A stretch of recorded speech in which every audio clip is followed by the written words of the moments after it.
When you travel from the south of Kerala to the north of Kerala today, it seems similar in all aspects. God's own country, Kerala, is blessed with nature's bounty. As we travel from Trivandrum all the way to Kasaragod, that is the impression we get. There are mountains with breathtaking views, rolling hills.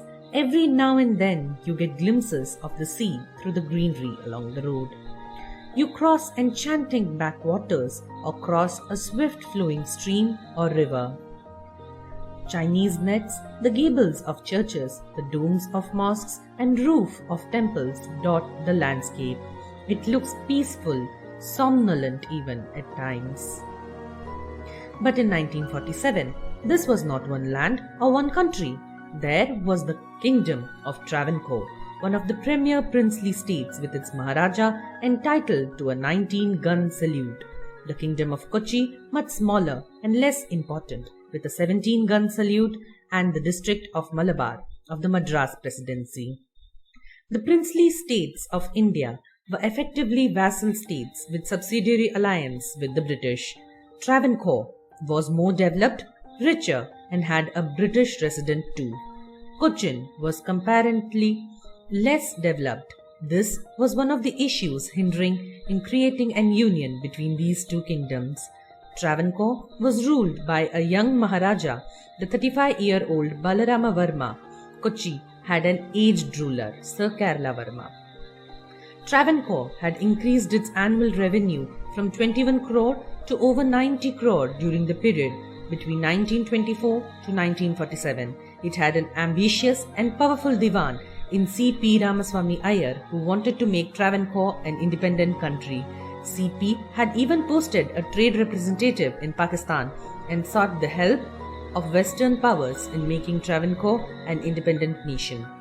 The people of Travancore did not want an independent kingdom, and there were agitations to join India. The Congress was a powerful body in the state, and the Communists also had a significant presence.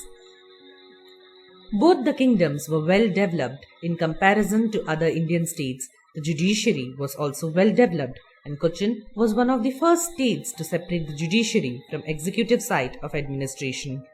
Both states spent over 20% of their revenue on education, and women's education was given importance.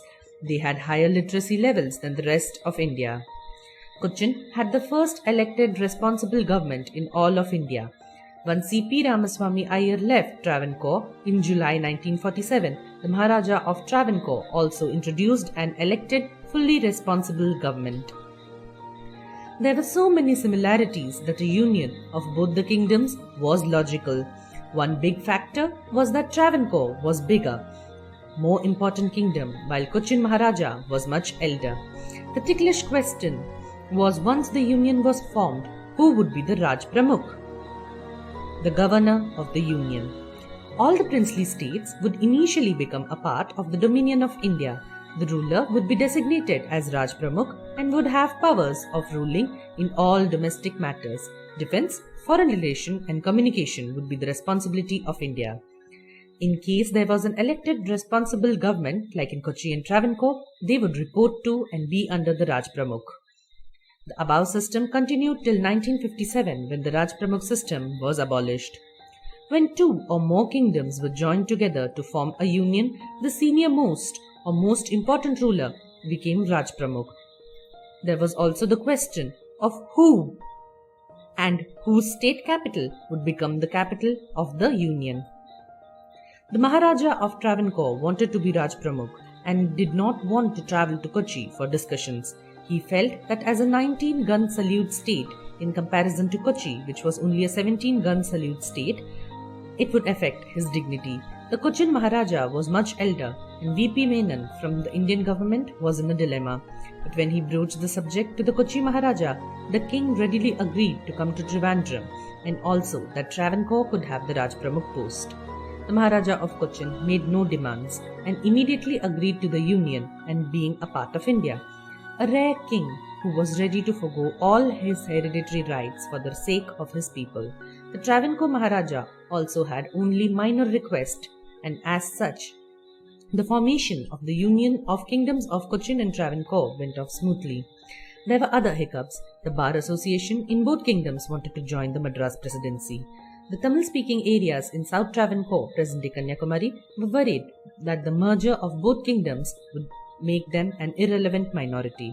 The temples in Travancore, run by the state Devasam Board, was another issue.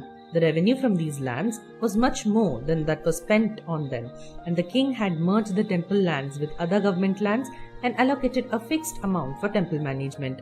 But once the union took place, how would the temples be maintained? In Cochin, this was not an issue, as temple lands were separate. Thus, two Devasam boards had to be there in the combined union. The Maharaja of Travancore also signed over the Kandakurushi land of nearly 60,000 acres that he had to the union as requested. Another issue was the capital of the union. Trivandrum, the capital of Travancore, had well-developed government accommodations and government buildings. Ernakulam, the Cochin capital, was more developed and had better connectivity with the rest of India and was an international port. So it was decided that the capital would be Trivandrum, but that the High Court would be in Ernakulam. Thus, there was a spirit of give and take which facilitated the union. The union was in place till 1st November 1956, when Kerala was formed as a current state under the States Reorganization Act.